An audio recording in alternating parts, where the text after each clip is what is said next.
अटल युवशक्ति आनुकूल्य आसंता 26 तारिख प्रतिभा सम्मान कार्यक्रम अनुष्ठित होगाकू जाउछि। एही अवसर में प्रेस क्लब ऑफ भुवनेश्वर ठारे अटल युवशक्ति द्वारा एक सांबादिक सम्मेलन अनुष्ठित हो जाइछि। एही सांबादिक सम्मेलन में अनुष्ठान साधारण संपादक प्रवीर शंकर दास प्रारंभिक सूचना सह मंच आह्वान क्रमे अटल युवशक्तिर सभापति विकास पाड़ी, आवाहक पूर्वतन विधायक ललितेन्दु विद्याधर महापात्र, मुख्य पृष्ठपोषक परशुराम बेहरा, मुख्य परामर्शदाता अशोक कुमार पांडित, परामर्शदाता उपेन्द्र भंजो, वार्षिक विशेषांक जुग जन्मारो संपादक सर्वेश्वर जेना, सरज कुमार दास, उमेश कुमार चैनी, मानस भंज प्रमुख उपस्थित रही कारगिल विजय दिवस और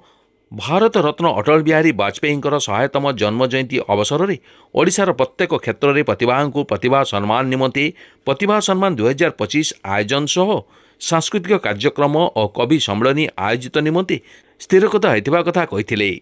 अटल युवशक्ति केवल सामाजिक संगठन नुहे बरं पूर्वतन प्रधानमंत्री भारत रत्न अटल बिहारी वाजपेयी नीति आदर्श प्रचार रे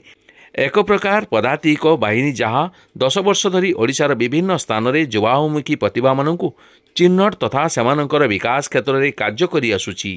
आसंता कारगिल विजय दिवस अवसर में एही प्रतिभा सम्मान 2025 अनुष्ठित होगाकू जाउछि। एथिरे ओडिशार विभिन्न प्रतिष्ठित समाजसेवी, राजनैतिक व्यक्ति, सरकारी बेसरकारी व्यक्ति, विशेष कवि, साहित्यिक विभिन्न दिगर प्रतिभा माने एथे योगदान देउअछंती। ଏହି କାର୍ଯ୍ୟକ୍ରମକୁ ସମସ୍ତଙ୍କ ସାହାଯ୍ୟ ସହଯୋଗ କାମନା ସହ ସଫଳ କରାଇବା ନିମନ୍ତେ ଅନୁରୋଧ କରାଯାଇଛି। ଏହି କାର୍ଯ୍ୟକ୍ରମ ସମ୍ପର୍କରେ ରୂପରେଖ ଦାୟିତ୍ୱ ବିଭିନ୍ନ ସଦସ୍ୟଙ୍କୁ ପ୍ରଦାନ ସହ ସଭିଙ୍କ ପୂର୍ବ ଭଳି ଯୋଗଦାନ ଦେଇ ସଫଳ କରାଇବା ନିମନ୍ତେ ଏହି ସାମ୍ବାଦିକ ସମ୍ମିଳନୀରେ ଅନୁରୋଧ କରାଯାଇଛି। अन्यମାନଙ୍କ ମଧ୍ୟରେ ଜନାଲ ସଭାପତି ଧୀରଜ ମହାନ୍ତି, ଉପାଧ୍ୟକ୍ଷ ଡକ୍ଟର ସିଦ୍ଧାର୍ଥ ପତି, ଯୁବ ସହ ଆବାହକ ଅଭିଷେକ ଆଚାର୍ଯ୍ୟ, ଡକ୍ଟର ଅନୁଭଲ୍ଲା ଜିତେନ ମିଶ୍ର, କୋଷାଧ୍ୟକ୍ଷ ପ୍ରହ୍ଲାଦ କୁମାର ଦାସ, ଜନାଲ ସମ୍ପାଦକ अजय नायक, पदुम्न पाणिग्राही, महेश सिंह, संतोष महांती, प्रमोद दास, मनोरंजन बेहरा, प्रमोद बारिक, नितेश रथ, आदित्य मिश्र, संदीप बारिक, शुभकांत साहू, पपुल पुष्पक पहान, नरोत्तम दास, सोहानी साही जेना प्रमुख उपस्थित रही कार्यक्रम को संयोजना करथिले।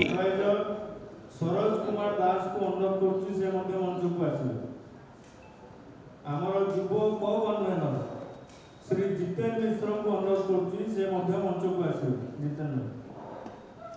से ये कार्यक्रम जो अटल प्रतिभा सम्मान अच्छी ये अटल प्रतिभा सम्मान से मंच को आस आम जो दिन कार्यक्रम कर कारगिल विजय दिवस तो श्री महेश सिंह को अनुरोध करी से मंच को आस विगत 10 वर्ष हो अटल युवशक्ति संगठन सामाजिक सांस्कृतिक विभिन्न समय विभिन्न कार्यक्रम हाथ को नहीं अनुष्ठान को आगे जेहेतु ये भारत पूर्वतन प्रधानमंत्री आमर जो दिन कारगिल विजय दिवस अच्छी 26 जुलाई 25तम कारगिल विजय दिवस उपलक्षे आमर अटल प्रतिभा सम्मान कार्यक्रम गोटे अनुष्ठित हम जहाँकि 100 वर्ष एथर वाजपेयी पड़ुची सम्मान देवा स्मरण करने अनुष्ठान तत्पर समस्त प्रतिभा जो मैंने ओडिया अस्मिता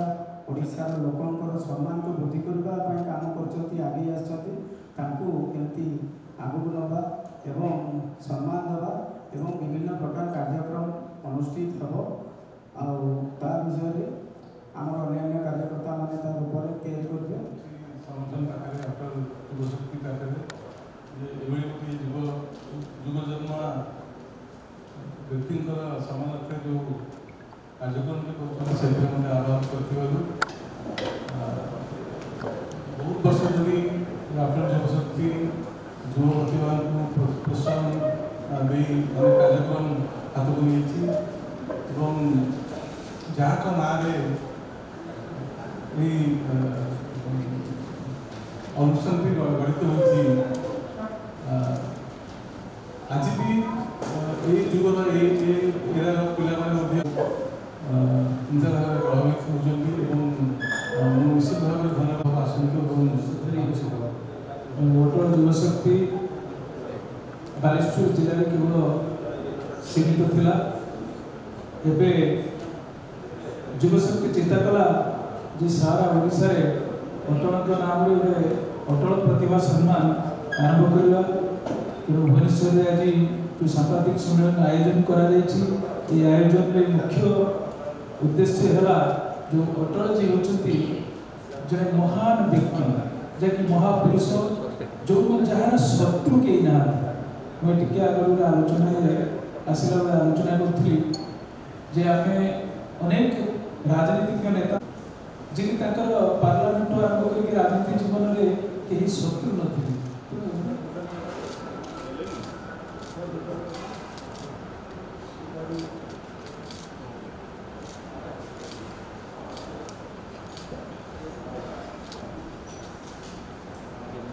समस्त कैमरा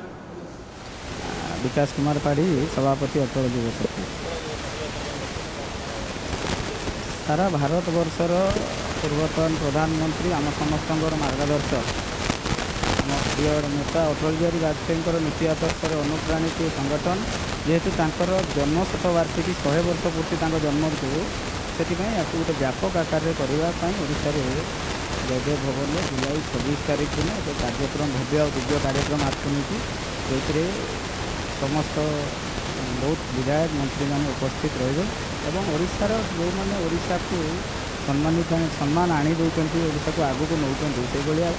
प्रतिभा मान को सम्मानित करवा विभिन्न कार्यक्रम अच्छी पूरा दिन भर चलो कविता पाठ अच्छी लेखक मान गोटे सम्मेलन अच्छी प्रति एवं तो बहुत लोक जोगाजोग अच्छा मैंने आगे जापर प्राय समस्ते भल भल 13 जन सम्मानित हे 13 जन सम्मानित विभिन्न क्षेत्र में कला क्षेत्र में साहित्य क्षेत्र में संस्कृति क्षेत्र में समस्त क्षेत्र में 13 जन को बछाई आम गोटे कमिटी अच्छी बछाई ओडिशा जो मैंने ओडिशा को रिप्रेजेंट कर सर्वभारतीय स्तर में सेलिब्रेट कर